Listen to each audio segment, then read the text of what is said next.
호주가 한국에 레드백을 수주한 뒤에 엄청난 변화가 나타나는 상황이 전개되고 있습니다. 이는 한국조차도 예상치 못한 일인데 왜냐하면 호주의 변덕이 매우 심했기 때문이기도 합니다. 호주는 막판까지 독일과 한국을 경쟁시켰고 그 가운데 독일은 입찰가를 낮추기까지 했습니다. 이 가운데 하나는 K9 자주포 강판을 한국산에서 호주산으로 교체하는 등의 강수를 둔 것으로 보이며 현지 공장의 확대, 현지인 채용, 일부 기술 이전 등을 무기로 결국 수주를 따낸 것으로 보이고 있습니다. 이 정도 호주에게 많이 내줬으니 당연히 호주 입장에선 한국을 선택하지 않을 수 없었던 것입니다. 하지만 한국은 많이 내주긴 했어도 이번 레드백 수주를 통해서 준비하고 있는 다음 단계가 있는 걸로 보이는데 벌써부터 이와 관련해서 엄청난 변화가 시작되어 방산 시장을 교란하고 있다는 정황이 나오고 있습니다. 그 가운데 영국까지 한국 자주포를 전격 도입할 수 있다는 의견도 제기되고 있는 상황인데 호주에 이어 영국까지 한국 방산을 채택한다면 이제 유럽은 시간 문제이기 때문인데요. 그렇게 된다면 독일 등 유럽의 전통적인 방산 강호가 자칫 방산이 망하게 될 수 있다는 말이 나옵니다. 실제 미국에서는 유럽 방산이 망할 수 있다면서 십수년간 경고를 강력히 해온 바 있습니다만 이제 그러한 예측이 어느 정도 맞아 떨어지고 있고 실제로 유럽에서 나타나는 조짐이 심상치 않은데요. 영국을 비롯한 유럽 강대국들이 한국 방산에 대한 심상치 않은 움직임을 다음과 같이 살펴볼 수 있습니다. 첫 번째, 루마니아 K2 수입. 호주가 전격 한화 에어로스페이스의 레드백 수입을 결정하면서 이제 긍정적인 상황이 전개되는데요.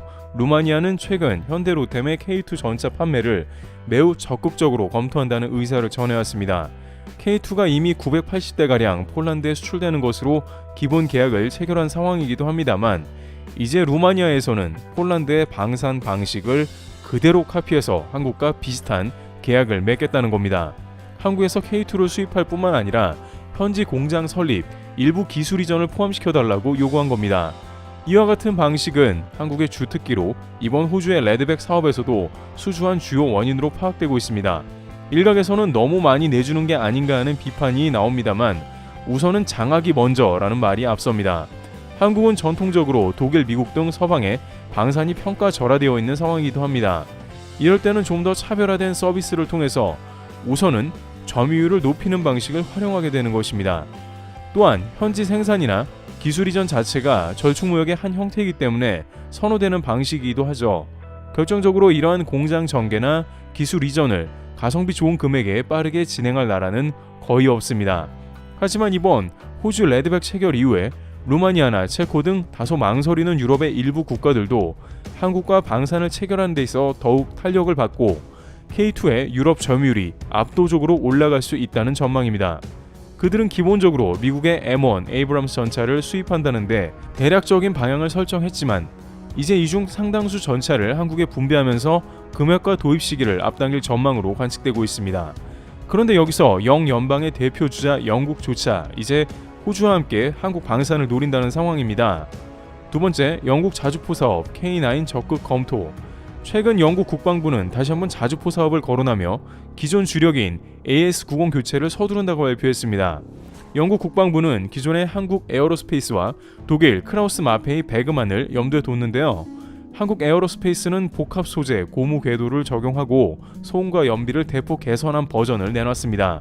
이미 K9은 전세계 자주포의 절반가량을 점유해 영국에서도 그 명성은 잘 알고 있는 상황이고 로키드 마틴과 같은 미국 최대 방산 회사도 한국의 영국 방산 사업에 같은 팀을 이룬 것으로 확인되며 영국의 현지 공급업체를 비롯해 파트너사의 일부 기술 이전 등 파트너 협력을 할 걸로 보입니다. 여기에 한국 특유의 패키지 형태로 영국 자주포를 위한 현지 전문가 훈련과 유지, 정비 등을 실시할 것입니다. 독일 경쟁 모델을 비롯해서 복서 장갑차 역시 꾸준히 영국 문을 두드리면서 한국과 경쟁이 예상되긴 하지만 한국의 방산 사업의 패키지와 K9 성능과 점유율을 생각하면 힘든 싸움이 될 걸로 보입니다. 여기에 최근 호주의 레드백 장갑차 결정 역시 영국의 주요한 변수로 떠오르고 있는 상황이기도 합니다. 방산 계약에서 항상 판을 뒤엎었던 호주마저 결국 한국 육상 장비를 택했다는 모습을 보여줬고 국제 무대의 민주 진영에서는 유럽의 독일만큼 한국이 신뢰 가능하기에 더욱 긍정적인 평가를 받고 있습니다. 여기에 최종적으로 캐나다까지 최근 한국에 초대형 오퍼를 넣을 것으로 기대되는 국면입니다. 세 번째, 캐나다, 한국과 초대형 방산 계약 검토. 캐나다는 파이브 아이즈 멤버이자 서방 라인이기 때문에 잠수함을 판매할 국가들이 즐비합니다. 가령 쿼드만 해도 일본이 소류 잠수함부터 해서 최근 취역을 시키는 잠수함이 경쟁력이 있고, 프랑스 역시 잠수함 강국이기도 한데 역시 쿼드 멤버인 호주에게 50조 원 수주를 받았다가 미국의 뒤통수를 맞았으며 황당한 경험을 했습니다만 프랑스의 나발그룹 등 잠수함 강국이라 할 수 있습니다. 또한 독일 역시 티센크루프 방위 시스템에서 한국의 잠수함도 납품했었고 실력자로 알려졌습니다. 그러다 보니 전 세계적으로 경제가 침체되고 먹거리가 떨어지는 가운데 잠수함 수주전은 더 치열해지는데요.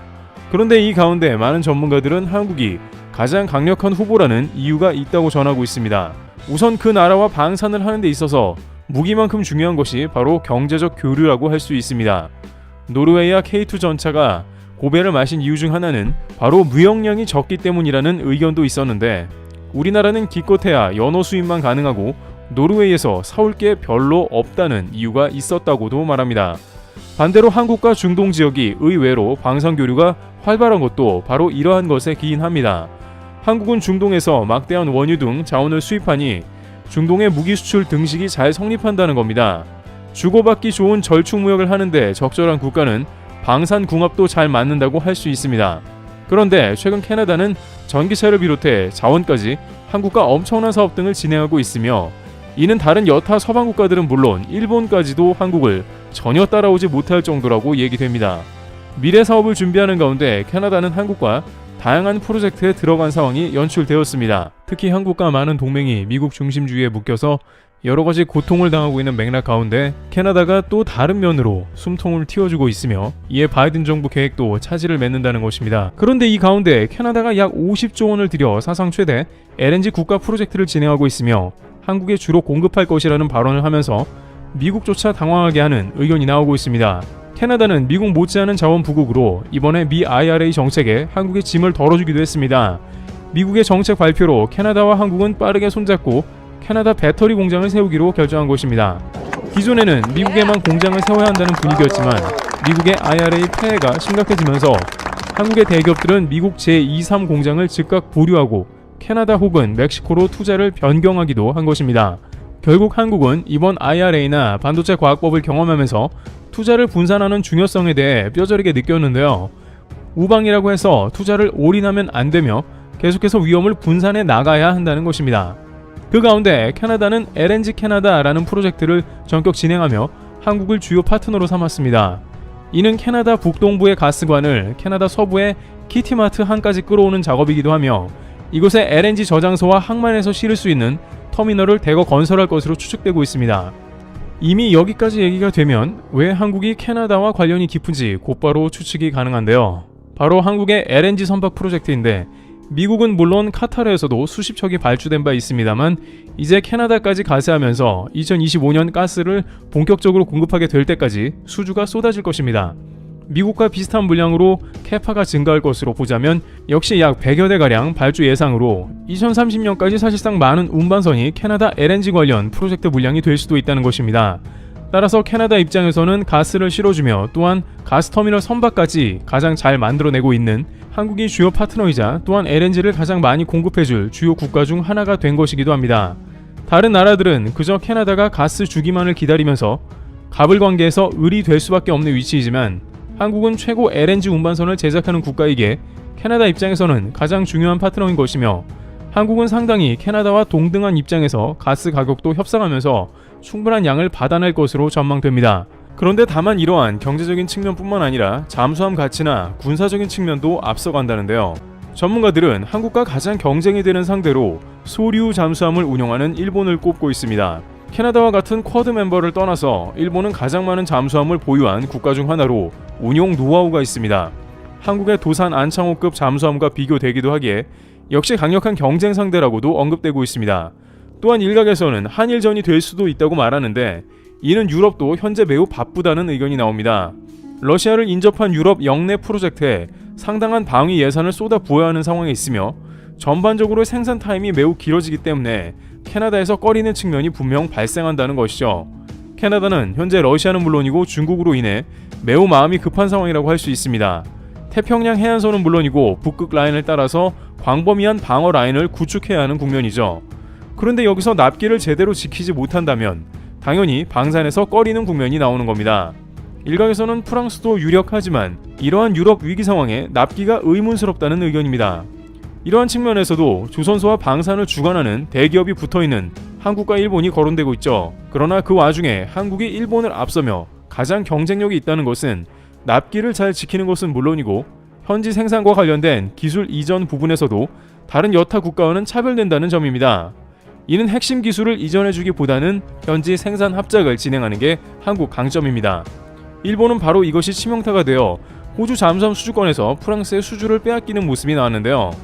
결국 프랑스도 미국에 빼앗기긴 했지만 당시 일본이 호주의 수주를 못 받은 건 여러 이유가 있었습니다. 그 당시 호주는 결정적인 몇 가지 사안으로 일본 대신 프랑스를 택했다고 전해지는데요. 월스트리트 저널에 따르면 호주는 아베 정부와 긴밀한 관계였고 오바마가 일본까지 강력하게 추천했기 때문에 사실상 일본 잠수함을 건조받기로 내략설이 돌 정도로 미쯔비시 중공업이 유력한 후보였는데 막판에 중국의 반대로 일본의 수주가 무산되었고 결국 프랑스가 수주했다는 말이 나왔습니다. 당시 호주에는 새로운 집권 총리로 텀블 총리가 신임받았는데 그는 대표적 친중파였으며 그가 왕이 부장을 만났을 때 왕이 부장은 일본의 무기 수출은 평화헌법에 부합하지 않는다고 했고 중국도 이전 호주 정부가 일본과 잠수함 사업 뒤에 결국 창을 중국으로 겨눌 것을 알고 있었기에 적어도 일본이 수주하는 것만큼은 강력하게 반대했다는 의견이 외교가에서 나왔습니다. 또한 당시 호주에서 가장 많은 철광석을 비롯해 와인 등 무역 비중이 큰 곳이 중국이었기 때문에 텀블 총리는 곧바로 이전 정부 에버 총리의 친일 기조를 버리고 중국말을 들었다는 것입니다.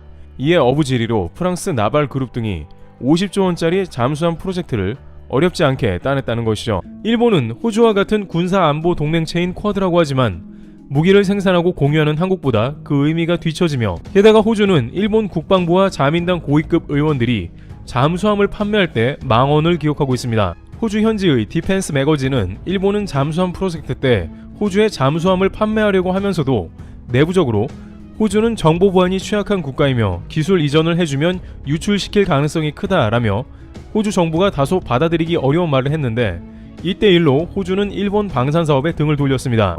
물론 공식적으로 확인된 바는 없으나 일본 총리 간저와 외무상이 유감을 강력히 표할 정도로 호주의 막판 변심은 아무도 예상하지 못할 정도로 잠수함 사업의 어려운 단면을 보여준 것입니다. 따라서 이 가운데 절충무역은 물론이고 납기와 현지 생산 등 가장 강점을 갖는 한국이 거론되는 겁니다.